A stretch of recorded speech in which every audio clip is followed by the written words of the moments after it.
fucking year, the same shit happens. Summer ends, sweater weather starts, and next thing you know, your fitness game goes to shit. Real talk, I've helped over 10,000 queers stay consistent year round, and I see the exact same pattern every single time. The moment October hits, boom, y'all start making fucking excuses. But what if I told you that the reason you fall off isn't what you think? After analyzing what separates the homos who stay consistent from those who don't, I discovered the exact system that keeps you strong through sweater season. And in the next few minutes, I'm gonna be breaking down everything from workout tweaks to mental health hacks that will keep you from falling off your fitness game this winter. Let's go. All right, homosexuals, let's jump in. How to prep for fall so you don't fall off your fitness game and you stop this whole January restarting cycle once and for fucking all. Let's get into it. So everyone prepares for the holidays. Y'all know they're coming, right? Thanksgiving, New Year's, Christmas, they're coming. Everyone's like all preparing for that shit, okay? But actually, people start falling off way before then. They start falling off once fucking October hits, once that pumpkin spice latte bullshit starts rotating in. So here's what happens. The seasons change, right? The weather gets colder, we get less daytime, we bust out those fucking fall sweaters, and the next thing you know, bam, holidays are here. Halloween, Dia de los Muertos, Indigenous people, Thanksgiving, Christmas, Hanukkah, New Year's. Next thing you know, you lost momentum, you're out of your routine, and you've probably gained those 11 pounds that people normally gain during the holidays. And then worst of all, you have to start all over again in fucking January. Sound familiar? So I want to know what tends to fuck you up. You need to be aware. Is it the weather that fucks you up? Is it that you have less daytime? Is it the holiday parties? Is it the food? Is it the holiday booze? Is it that you get lonely during gray sweatpants season? Halloween candy? Like, you need to be aware of what it is that fucks you up. Because today you're going to learn how to get ahead of the game, okay? And I'm saving the best for last. The best tips are at the end of this thing, so hang on. All right, so let's get into it. Let's start off with fitness. Walking. Okay, you all know you're supposed to be hitting your steps and being active throughout your week. Here's a couple of things that you can do to help make some tweaks to keep you on track. Number one, you may need to adjust what time of the day you go on your walks. Maybe you can go during lunch because it's dark after work. Maybe you have to go walk at the gym after work. Maybe you do half of it at lunch and half of your walk after work. Maybe you have a walking partner so you don't walk alone in the dark. Maybe you find a better, well-lit area to walk in. Maybe you go walk at the fucking mall, or maybe you get a fucking walking pad. These are a couple of ideas to help get the juices flowing here for you because you're going to need to make some adjustments. So think about how you need to make adjustments so that you can stay on top of your daily steps. Workout clothes is another one. Maybe you need to buy thicker workout clothes for the winter, right? Maybe the hoodie isn't going to be enough anymore. Maybe you need to get some beanies, some gloves. Maybe you need to get some snow boots. I definitely experienced this when I moved out of California and into Utah. I was bitching and complaining about, me missing my workouts because of the weather. And somebody was like, girl, there's no such thing as bad weather, just the wrong gear. This was some random mountain man that I met out here in Utah. And he was spot on because I took my ass to Big Five. I got me the snow boots and the winter shit. And the next thing you know, I was back on my regular routine, hitting my walks, hitting my workouts. And the best part, I was actually enjoying it because I wasn't fucking freezing my balls off. Now, when it comes to your actual workouts, all right, I gotta plug this in because it just makes sense. One of the perks of being online with us at the Queer Gym is that we get to work out from home. We're inside when it's cold, we're outside when it's sunny, we can flip the AC on or off, and we don't have to worry about it getting dark or getting unsafe. That's something to be grateful for because it keeps us consistent. So yeah, you should join us. Now, a season changing is a perfect time for you to try something new with your workouts. Maybe it's the right time for you to try something like martial arts or dance or hot yoga or indoor rock climbing. If it's too cold to go outside, why not try something new inside? Another thing is if you're into winter sports, maybe this might be a fun time to swap out some of your going to the gym days for hitting the slopes. If it's something that you like doing that's in season, it makes total sense to take advantage of that and include that into your normal workout routine because you like it. So after listening to all that, I want you to ask yourself, what fitness changes do you need to make, do you need to explore for you to stay on track this fall season? Let's talk about food. When it comes to food, usually people like to go from cold food to hot food now that it's winter time. So the sandwiches and salads that you used to have during the summer, those are probably going to turn into soups and stews and just hot food in general. Another thing is you want to make sure that you keep your food warm, right? In the summer, it was like, oh, I don't want to keep food in the car. It gets really hot. It's going to go bad.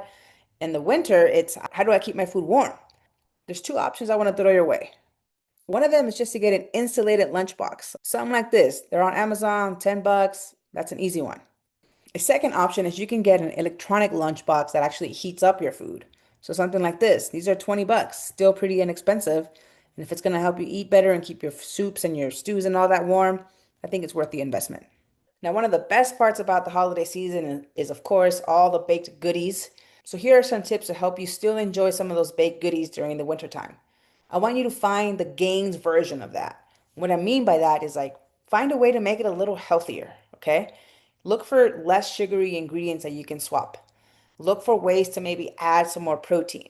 And if you're one of our members, in your Career Gym app, you have the Discover tab where you can literally type in cookies and it's going to give you a healthier version that's going to fit your macros already. And there you go.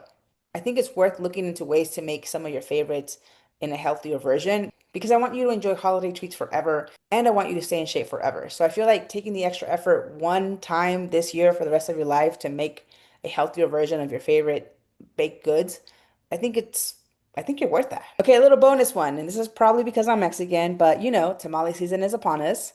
So, if you're like me and you love to fuck up a good tamale, I want to encourage you to make them with double the protein. Double scoop chicken, pork, beef, whatever flavor you're putting in there of protein. And a super easy hack is for you to swap out the sour cream for Greek yogurt because they literally taste the same except Greek yogurt has protein and sour cream does not.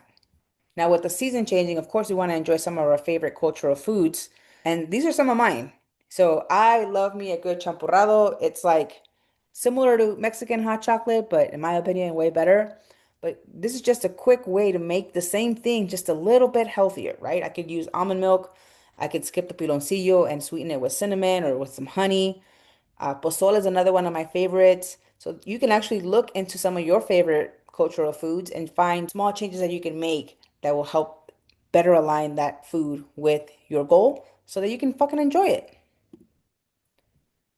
Now, when it comes to drinking, it's going to be a little harder for you to hit your water intake goal if it's fucking freezing outside and you're over here drinking cold water. One of my favorite things to do is swap water for hot teas. Now, some of y'all are going to consider this extreme, but I don't know. But I would want to encourage you to consider going seasonal sober or Cali sober. Cali sober means you just smoke weed, you don't drink. Now, a lot of drinking happens during the holidays, and I'm just curious how you would do if you decided to go sober for just 1 year and see what that was like.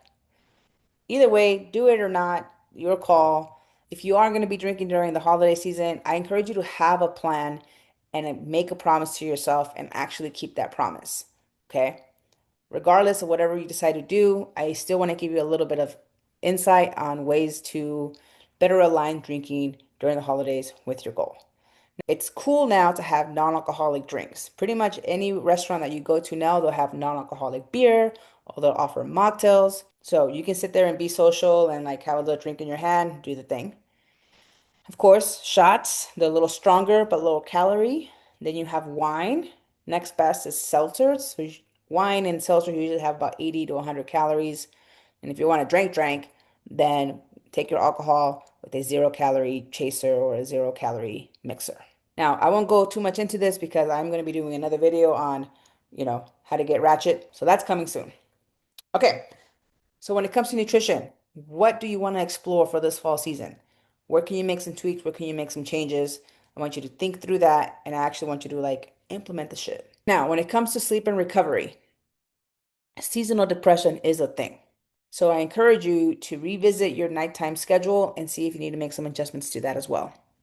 Now, here's some other things to keep in mind, right? We are heading into cold and flu season, and nothing derails your fucking fitness progress results, gains, all of that, like fucking getting sick. So, if you haven't gone for your annual checkups, this is a good time to do it because all the insurance stuff ends at the end of the year. Make sure you're up on your vaccines and make sure that you are supplementing with a little bit of extra something to get you through the cold and flu season. For example, like vitamin D is really good for your mood and really good for your immunity. And you want to make sure that you get some light therapy, right? The sun is really good for you. So if you're out, if you catch a sunny day, a sunny moment, Go out there, go for a quick little 15-minute walk, get some of that sun hitting your face. Now, holidays can be tricky, especially for the queer community. I want you to be aware of ways to stay socially connected so that you can combat isolation. And a great way to do this, especially during the holidays, is to go fucking volunteer. It is really fucking rewarding. It keeps you active, keeps you social, it keeps you from isolating, and you get back to the community. Sometimes, sometimes the seasonal depression has a lot to do with fucking family drama. So this is just a reminder that there are no rules, there's no obligations. People just make up traditions, people just make up expectations, they just make up assumptions. There's no rules to this. You can spend your holiday season however the fuck you want. And if your family's booty and you don't want to go hang out with them, queers are awesome for chosen family. Go out there, hit up your friends, communicate with them that like, hey, like family's a little fucked up. I don't want to hang out with them. Can we spend the holidays together? Can you come over? Can you host a Friendsgiving? Right? Like you don't need to default to family expectations and family traditions. You can make up your own shit. You can even decide to go on fucking vacation and just be like, fuck all this commercialism and this bullshit holiday. Like, I'm just gonna go on fucking vacation. Or even better, have a fucking staycation during the holidays. How awesome. And just stay home and rest and chill the fuck out before the new year fucking kicks in and we're back to the same bullshit all over again. So, what sleep, mental health, recovery changes do you want to explore for this fall season so that you don't get caught up on all the bullshit again? So there you have it, homosexuals. I give you my best hacks, tips, tricks, all the things that you need to make sure that you do not fall off your fitness game during this fall season. This year's going to be different. This year, you're going to stay on your shit and you're not going to start over in January. Okay? If this was helpful, please subscribe to this motherfucking channel, drop me a comment, and let's keep leveling up. Peace.